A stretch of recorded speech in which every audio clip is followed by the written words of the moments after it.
welcome to our latest Wellingtone community webinar. Today we're talking about handling difficult stakeholders, and this is actually a little bit of an extract from our change management course. So we're going to explore why people resist change. So we'll give you a little bit of an insight into the human condition. We're going to identify the different types of resistance that we can tend to see in organizations. We'll uncover how to plan for that resistance and then some tactics to hopefully reduce it. And Helen's going to kick us off talking a little bit about change management and baselining all of our knowledge. Fantastic. Thanks, Emma. Okay, so if you could flip, brilliant, fantastic, thank you. So the really interesting thing here is that change management and project management often gets mixed together, but actually change management is that overarching approach. It stretches across the entire effort to bring about change. So we go right from the very, very earliest idea to the point where we can say, do you know what, the change is done and dusted, we've got the expected benefits. So when we talk about in an organization, we usually talk about change happening in a business context. So we talk about it in terms of organizational change or business change. But a lot of what we discuss can apply to any experience of change, you know, personal and professional. So essentially what we're doing is we're going from our current state to the future desirable state. You know, we're going to this new place, this new wonderful new reality. It's not just about bringing in the new. We should be thinking about what the future is going to look like with this new thing in it, this new way of doing things. So you know, we may well bring in new technology because it's a good thing to do, but we actually fail to properly consider what that desired future state with the technology in looks like. We need to use a coordinated, structured approach. Absolutely key. Change management does not happen by accident. It needs to be conscious. It needs to be structured, almost a method to the madness. So we're also dealing with people, our stakeholders. They have to be at the heart of change management. We should be doing change with stakeholders, with people, not to them. So essentially, change management is about making sure we do the right change in the right way. So part of the problem is in change management that the project is thought of as the entire change effort. So when the output has been transitioned, the change is considered done.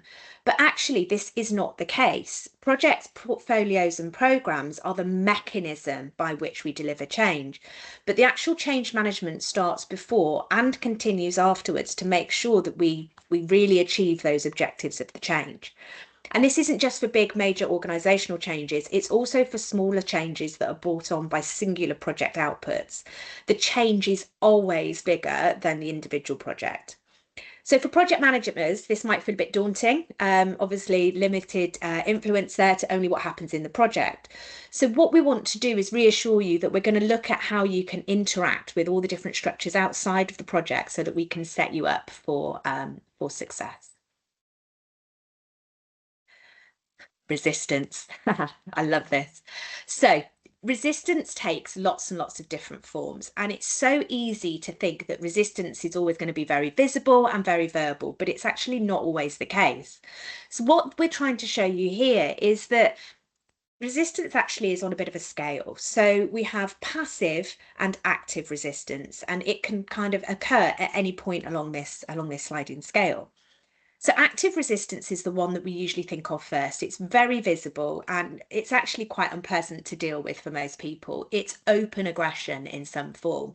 So this could be verbal, raising their voice, shouting, you know, swearing, arguing, and it can be physical aggression, which is obviously never okay. It's very unpleasant, it's scary, and for the most change leads, this is worst case scenario. This is what we imagine before we start the change.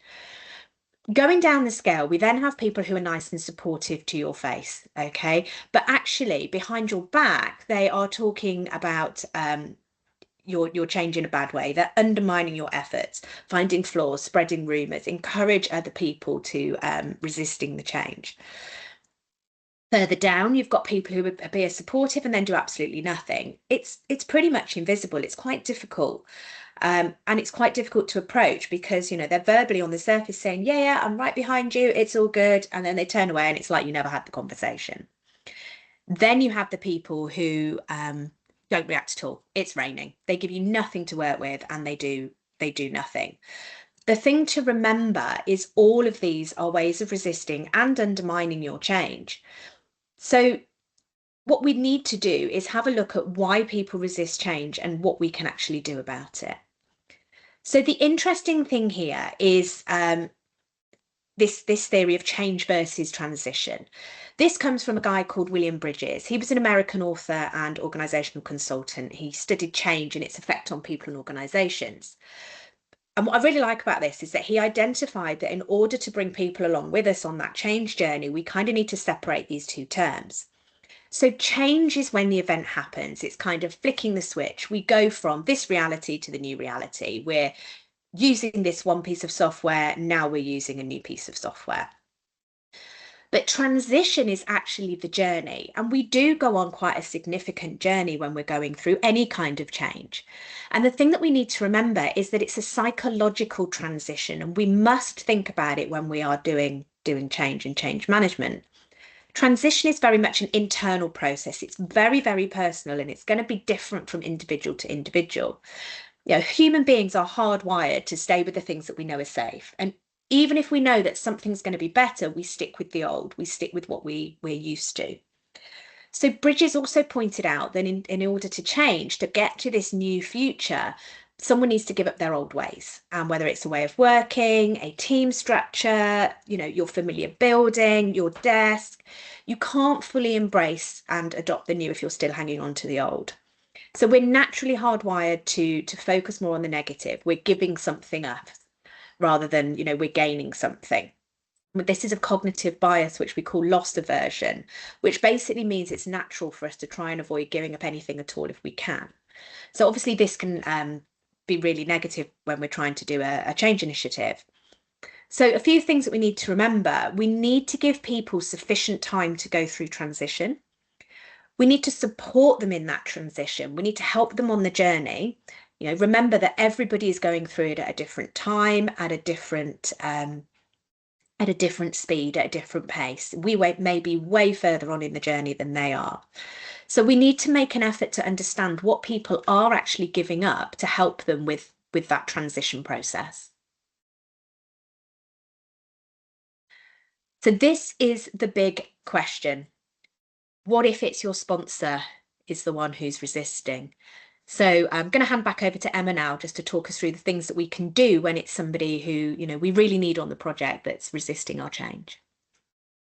We love a what if at Wellingtone.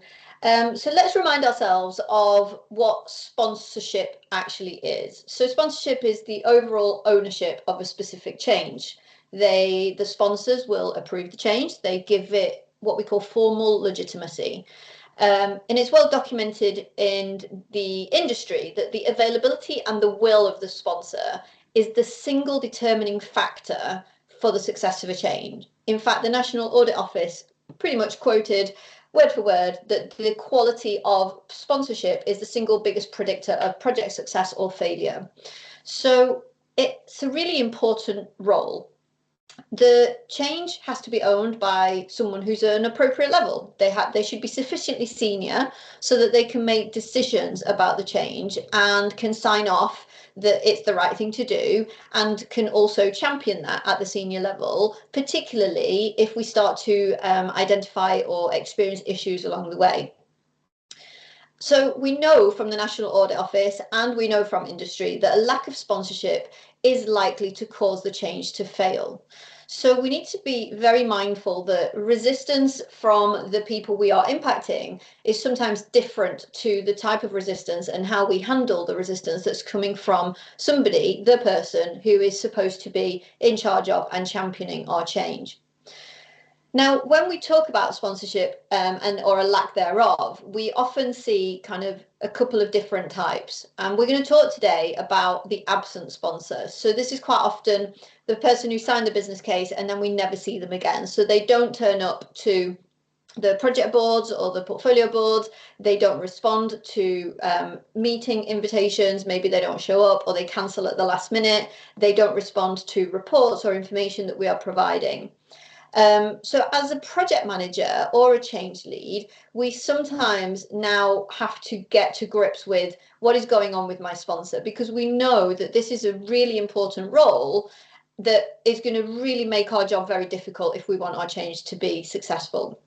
So the first thing that we need to do is we need to figure out why they are absent. So we need to get to the root cause. So don't make assumptions. We need to understand what is going on. So the first question that we should be asking, and again, we've seen this in industry, do they know what it means to be a sponsor? Now, historically, it was kind of assumed that if you become a senior person, you magically know how to sponsor a project and how to be part of that. We kind of have seen that in industry at the other end of the scale, with people who are contributing to projects who have never been educated as to what it means to be part of a project. And we know that this is a problem in lots of organisations, because at Wellingtone we have an APM accredited sponsor course or sponsor workshop, and it's actually one of our fastest growing courses. So we know that from a corporate level, people are recognising that we've made all these assumptions that people just magically know how to do things. So the first thing as a project manager is consider, have they been explained what the role of a sponsor actually is? So we are seeing lots of project managers who are kind of setting the scene right from the start nowadays, where as part of building that relationship, that initial relationship for the project, we're actually outlining what it means to be part of the sponsor. So discussing the role, the responsibilities, but not in a condescending way, very much in a, we're managing the expectations. So, you know, it's challenging for me as a project manager if I don't get to speak to you enough. So we're going to have a weekly catch up. We're going to put it in now while I'm here so we can do that. This is what a project board is for, and these are the kind of things that I'm going to need from you. So at the same time, flipping that to make it clear to the sponsor what they can expect from us as the project managers. So, you know, I will then commit to X, Y, and Z. So really using an opportunity to set the expectations right from the very start. And we're seeing lots of project managers kind of doing that. The second problem, if we feel like they're educated, they understand, but they're still just not showing up, is, do they actually believe in the change? Do they want to be associated with it? So we find, like with some project managers, that sponsors get given projects. So these are the projects that typically haven't come out of an improvement plan in their own area, that maybe it's something that has been decided at a corporate level that kind of gets almost dumped on them, just like we have seen in the past with project managers. So if this is the case and we feel like they understand the role, but they're just not up for the change, we need to figure out what's going on. And this will require us to bite the bullet and have a one-to-one conversation. So let's find out what their concerns are. So, you know, what is keeping you up at night with regards to what we're trying to do here? So really kind of identify any of those concerns about the validity of the change so that we can figure out what is the best action to take. The other problem that we see with sponsors is that they're busy people. So a lot of the time, it's not that they don't necessarily think it's a good idea, but they physically don't have the capacity to fulfill the responsibilities of a sponsor. So they kind of see it as a nuisance, which then leads itself psychologically to feeling like that project isn't going to be of benefit because it's already causing me concern and problems from a time perspective. So we need to make sure that we understand why our sponsor is absent, first of all, and actually get in a room with these people. So if it is the latter and they kind of either don't believe in the change or they don't have the capacity, there are certain things that we need to consider. First of all, if it's a capacity problem, acknowledge that they're really busy people, and let's see if we can maybe take out some of the responsibilities of the day-to-day sponsorship and give it to maybe an executive sponsor. So somebody who's probably beneath them from a line management perspective, that maybe this would be a good learning opportunity, a good development opportunity for the future for them, so that they don't necessarily have the veto power for the project, but they can take on board some of the more day-to-day responsibilities. So actually discussing, okay, who do we have who can take some of this off our plate if it's a capacity problem? If it's I'm concerned, I don't believe in the project, I actually don't think this is a good idea, then this causes us a bigger problem, because if their concerns are valid from their own perspective, then we need to be mindful of, is this the right sponsor? So, do we need to then have a grown-up conversation to say who would be the most appropriate sponsor if it's something that if their concerns mean they don't want to be associated, so they're not going to kind of buy into that. So what we want is for our sponsors to be what we call a balanced sponsor. We see this in Strategies for Project Sponsorship, where the authors talked about the concept of this balanced sponsor, where they are involved in the project whilst being objective about it, being supportive, but also reactive. So really kind of figuring out what is the right tactic to use to get either the people on board to reduce the amount of work, or potentially to have to escalate this to say, we don't believe that this is the right sponsorship situation for this particular project. So if we look at that from a realistic perspective, if you're in a room one-to-one with the sponsor, they're already willing to give you time. So maybe it's not you, it is something about the project that's kind of causing them concern. So we need to make sure that we are speaking honestly about what we are experiencing. Stick to the data, the facts of the situation, discuss what's expected, and find out where their concerns are. We can then make a plan to re-engage the sponsor. So whether that's removing some of their concerns, or maybe we need to change part of the project to make sure that some of their concerns are maybe not removed but maybe reduced, or looking at that executive sponsor situation where we can remove some of the burden off them onto somebody else who might see it as a great learning opportunities. The key here is to make a plan. So we're going to go be good project managers, and we're going to make a plan for our change management. So just to give you some insights into how to make a change management plan or an engagement plan, which is all about bringing together our findings from impact and readiness assessments, speaking to the sponsor, understanding the different perspectives that exist about our project, and creating a plan that tells us, okay, who are our key stakeholders and how are they impacted by what we are doing, acknowledging that all of their points of view are valid, even if we don't agree with them. Consider in the plan, what do they need to know and feel at what point in the project? So how early can we give them information? Do we need them to feel positive about something? Do we kind of acknowledge that maybe there's a bit of pain before we get to the good bit? Also, when do people need to receive the information? We shouldn't be bombarding them. People don't like secret squirrel programs and projects where everything happens and people just get told at the end. No one likes to be the last person to find something out. We also need to consider the medium. So how are we going to get this information out? Don't resort to emails. It's a very common thing that we see, but now we have enough technology in our businesses to give different types of messages in different types of ways. So consider the landscape that you have and the vehicles that you have to do that. And then also consider who should be the person that's communicating. As a project manager or as a change lead, we are not always the best people to communicate a particular message. So again, we need to identify who is the sponsor the best person to actually deliver this message so that it lands in the way that we need to, to make sure that people are feeling what they know and how they're getting that information. So make sure that when we identify where the resistance is coming from, and as Helen said, the type of resistance, and we kind of understand where our sponsor is sitting, then we need to make a plan. We need to actually build it into the planning structures that we already have. In terms of the how, just consider virtual working. So, traditionally we wouldn't necessarily put this conversation into our change plans, but I think now is more important than ever, where we are all still working in largely a dispersed way. And there are some challenges to virtual working and trying to get messages through that actually land. So, making sure, how are we going to establish and manage the project or the change team? How do we build those strong bonds without being able to necessarily get in a room as we would have done in the past? There are communication barriers. We can't interpret body language as well if we're on video. There is an increased opportunity for misunderstanding on a human level. making it clear that we want to build connections with people, but doing that in a remote setting is more difficult. So again, what are the tools that we can use to kind of get the team working better?